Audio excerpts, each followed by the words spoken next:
En temas electorales y municipales y analista en temas constitucionales. Le damos la bienvenida, doctor Castellotti. ¿Cómo está? Buenos días, bienvenido a Radio Nacional. Gracias por la invitación.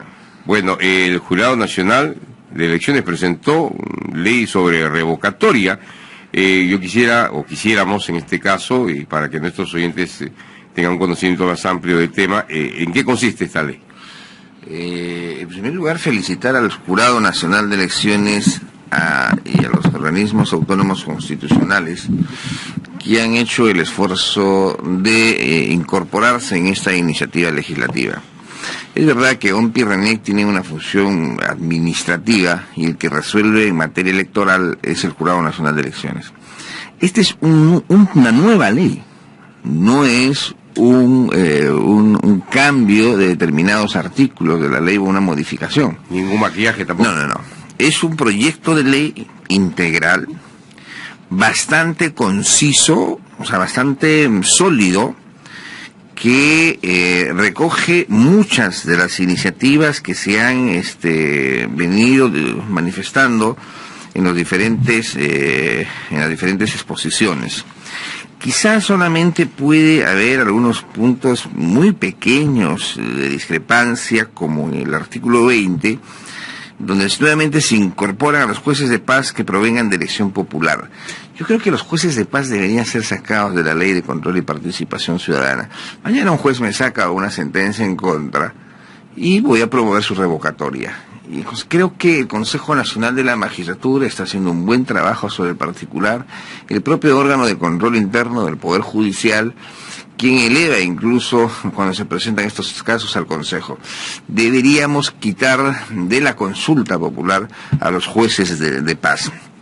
En segundo lugar, que el proceso se lleve a cabo en el mes de diciembre del tercer año. Perdón, ¿se contempla en esta nueva ley, el que se exonere? También en el anterior, proceso? No. Tampoco. Pero si no hay muchas diferencias, ¿cuál es el motivo? Entonces, ¿cuál es el sentido de hacer una nueva ley? Hay muchas diferencias. Lo que deberíamos es sacar a los jueces de paz para no maltratarla. No, me refiero entre una ley y la otra. Usted acaba de decir que no hay muchas diferencias. No, mucha diferencia en cuanto a algunas discrepancias mías. Ah, correcto. Algunas discrepancias mías. Primero, saludar el texto conjunto de la norma, pero algunas pequeñas discrepancias que simplemente son temas de opinión, por último. Pero la propuesta es una propuesta muy interesante, muy interesante. Después que el proceso de consulta popular se lleve a cabo en el mes de diciembre del tercer año, donde suben a 150 días que el jurado tendrá la posibilidad de convocar al proceso electoral y que la recolección de firmas es entre enero a marzo. Nosotros decíamos entre enero y febrero, hasta abril dice el jurado, hasta marzo. Marzo el jurado verifica las firmas y convoca hasta en julio. ¿Y por qué nosotros decimos en julio y no diciembre? Porque este año lo vamos a ver en diciembre, termina el año calendario, y el 2 de febrero, el mes de febrero del próximo año se convoca elecciones municipales. Y en octubre es las elecciones municipales. O sea, el próximo año ya es un año electoral. Si hacemos revocatoria, poniendo en este escenario el último mes del tercer año, llega el cuarto año vamos a un proceso electoral. Consecuencia, esas autoridades que no va a haber nuevas elecciones que van a reemplazar, solamente va a ser por ese periodo de un año. Entonces, en tercer lugar, en cuanto a los aspectos sumamente importantes, fíjese lo que se está incorporando referente a la iniciativa de las ordenanzas regionales y municipales. Todo el capítulo de iniciativa de las ordenanzas regionales y municipales ha sido nuevo, ha sido incorporado, está siendo propuesto. Se está incorporando algo que nosotros dijimos con ustedes acá, que la vacancia, la suspensión o los ilícitos penales no pueden ser materia de la revocatoria. Han puesto que los temas de vacancia, suspensión, ilícitos penales no pueden ser invocados como fundamentos en la revocatoria. Realmente el proyecto es bastante completo, serio. Pero la vacancia, disculpe, doctor Castellotti, ¿la vacancia de por sí ya no es otro elemento para revocar? O sea, la vacancia propiamente, cuando se encuentra en flagrante delito a un funcionario, no es motivo ya, digamos, Fíjese usted, ¿por qué esto, en este caso, o sea, el jurado ha tomado en cuenta lo siguiente? Muchas personas han sido excluidas del proceso de revocatoria que vamos a ver el día 7 de julio. ¿Y por qué? Porque han sido vacadas en el camino. Entonces, todo el trámite que se ha hecho de recolección de firmas, convocatoria, publicación, etcétera, han tenido que ser excluidas porque la vacancia es mucho más rápida que la entonces por la fragancia, ¿no? Claro, exactamente. Se demuestra el hecho causal de vacancia. Supongamos condena por delito doloso. El jurado ya nos está haciendo problemas en que vaya al Consejo Municipal a que se pronuncie. No, señor. Viene el juez y me envía una copia certificada y sentencia de acá, lo cual me parece correcto, en la suspensión también. El señor está con mandato de detención, que el Consejo se va a pronunciar. No, señor, el jurado dice, evidentemente que el Consejo debería pronunciarse, sin embargo, eso no va a cambiar en nada su situación jurídica, lo cual me parece correcto. Entonces, hay cosas que se están viabilizando y por eso el jurado dice que esto no debe formar parte de la revocatoria. Porque hoy día, cuando usted ve en los fundamentos, se pone que es nepotismo, que ha contratado con las empresas de sus familiares, etcétera. El proyecto de ley en su conjunto es un proyecto de ley bueno, muy coherente.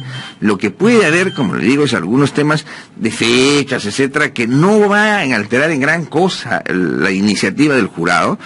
Y hay algo más importante también, mucho más importante, que en la parte de las disposiciones transitorias... Ya no hay nuevas elecciones también. No hay elecciones complementarias de la elección... Y eso es buenísimo. ¿Por qué? Primero, porque no hay vacío de poder. Segundo, hay un ahorro al erario nacional. No hay un nuevo proceso. Y tercero, vamos a obligar a los partidos políticos a que la lista de accesitarios no sean rellenos, pues. Hoy ya tenemos acostumbrados que, digamos, en el caso de Lima, por un ejemplo, sin señalar ni me ofender a nadie, después del 21 ya, que entra quien sea, el que me cargue el maletín, el señor que cuida la puerta del partido, con todo el respeto que se merecen, con todo el derecho de aspirar a un cargo, pero los ponen por llenar.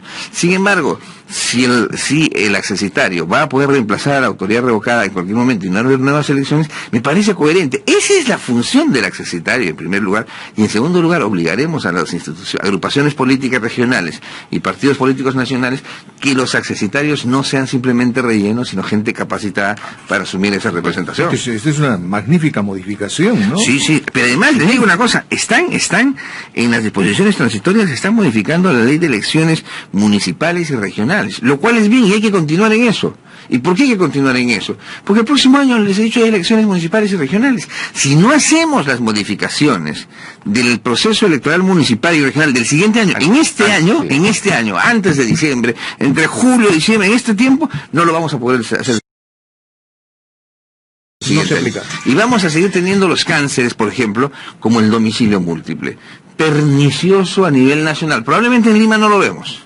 Pernicioso a nivel nacional. Gente que no vive en los lugares, en las provincias, en los distritos, terminan postulando, ganando el proceso electoral. En muchos casos saquean a los gobiernos locales y terminan desapareciendo. Creo que deberíamos ya hacer el siguiente paso, felicitar al presidente del Jurado Nacional de Elecciones por esta iniciativa magnífica, seria, coherente, y invocarlos a que sigan trabajando en presentar la modificación de las otras disposiciones del sistema electoral, porque tenemos elecciones el próximo año. Se habla también del número de votos para que proceda una revocatoria. Pero me parece muy bien, aquí lo conversamos en algún momento también. Ahora se habla del 50% más uno de los votos válidamente emitidos. Antes, los votos válidos, no válidamente emitidos. O sea, los votos nulos y blancos se van a tener que contar. Lo cual está bien, porque si digamos en una revocatoria, hay una posición del sí y el no. Pero una tercera persona que no cree ni en el proceso de revocatoria, ni cree en las autoridades, al viciar su voto o al votar en blanco, es una manifestación de voluntad. Porque las votaciones en el Perú son obligatorias, y al ser obligatorias tengo que ir a votar, y no me puedo obligar a votar por el sí y por el no, claro. Si no voy me multan.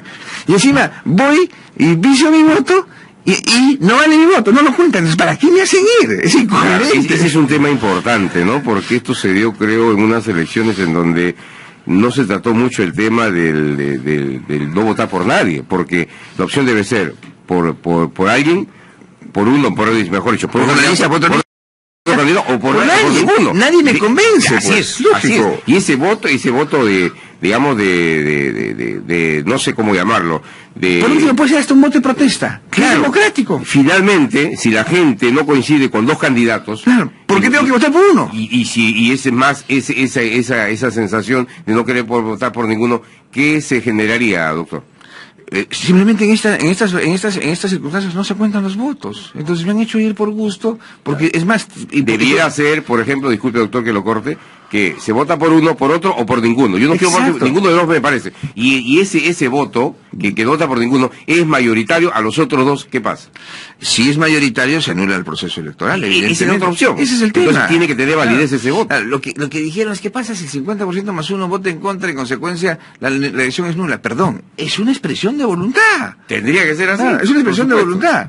Entonces, no dice al mal menor, ¿no? Como es lo que nos invita y nos obliga prácticamente el sistema, ¿no? Claro, entonces lo que creo que esta incorporación también es importante. Es importante porque no solo se va a tener en el tema de la revocatoria, nos va a obligar para el tema municipal, el tema regional, el tema nacional. Oiga, señor, van a tenerse que contar todos los votos y los que están viciados, anulados, que ponen a veces groserías... Los votos en blanco, viciados... No, pero los viciados sí, pero los votos nulos y votos en blanco, entonces eso se tienen que contar. Los viciados también se cuentan. Han sido votados tantos viciados, todos los votos emitidos.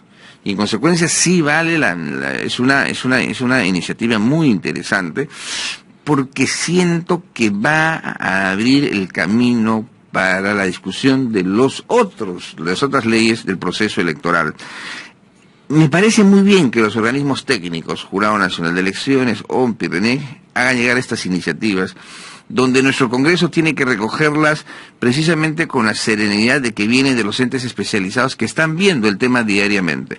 Y en consecuencia, simplemente saludar la iniciativa, aportar lo que hay que aportar para que esto se apruebe e inmediatamente que se apruebe. Doctor Castiglioni, todo esto puede estar muy bien, pero cuando no tratemos el tema medular, que es la recolección de firmas, nos entrampamos y quedamos en nada prácticamente.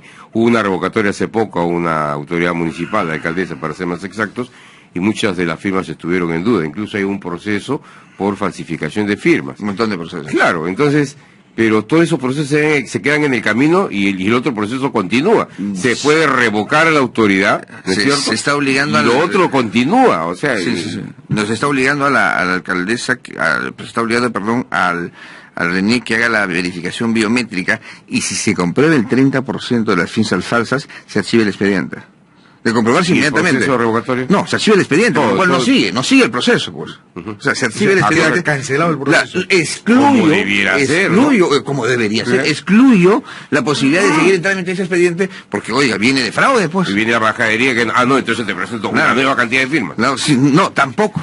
No cumplió con las firmas y se archiva el expediente, porque si no, pues vamos a seguir teniendo pues, estas revocatorias por encargo o delivery, y en consecuencia, pues, nuestra democracia se va a ir debilitando. Hay que fortalecer las instituciones como esta, la revocatoria, pero también los gobiernos locales y los gobiernos regionales. Muy bien, muy interesante esto. Entonces, en adelante tiene que ir la huella digital. Huella digital, la firma biométrica, la codificación. No hay pues que yo no fui, ¿no? No fue. Y no el muestreo. Porque hoy en día se saca con el muestreo y en consecuencia con el muestreo nos pasa cualquier cosa. Hoy día tiene que ser y además la designación de personeros una vez admitida la solicitud en los requisitos formales. Perfecto, yo presento mi solicitud, cumplo con todos los requisitos, le comunico a usted a quien yo quiero revocar, para que usted designe su personero y pueda defenderse en el proceso. Hoy día no le permiten eso. Oye, le dicen que usted que lo va a revocar. No, usted no es administrado. Entonces, si usted no es administrado, ¿qué cosa es? Le decía al presidente un poco jocosamente un informe. Si usted no es administrado, entonces, ¿qué cosa es? Ajusticiado, es condenado. Porque lo van a condenar sin derecho a defensa. ¿Cómo se hizo eso? ¿En qué momento? ¿Y por qué se aceptó eso? Realmente inconcebible. Y bueno, las cosas pasan por algo. Tuvo que llegar a Lima para darnos cuenta de todos los vacíos que tiene esta normativa. Sí, pues, efectivamente, hemos tenido al interior de la República muchísimos procesos de esta naturaleza. Y nadie se dio cuenta, o por decir entre comillas, nadie se dio cuenta, ¿no? Pero cuando nos tocó, ahí sí saltó la luz. Fíjese, ¿hay expedientes en el Jurado Nacional de Elecciones? Se ha convocado a revocatoria el 7 de julio, y hay expedientes que todavía no se resuelven la impugnación de las firmas. ¿Y por qué?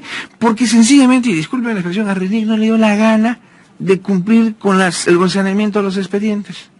Y todavía hay expedientes que se están discutiendo en el Jurado Nacional de Elecciones, y los miembros del jurado no me dejarán mentir. Yo he informado a uno de ellos en esta semana.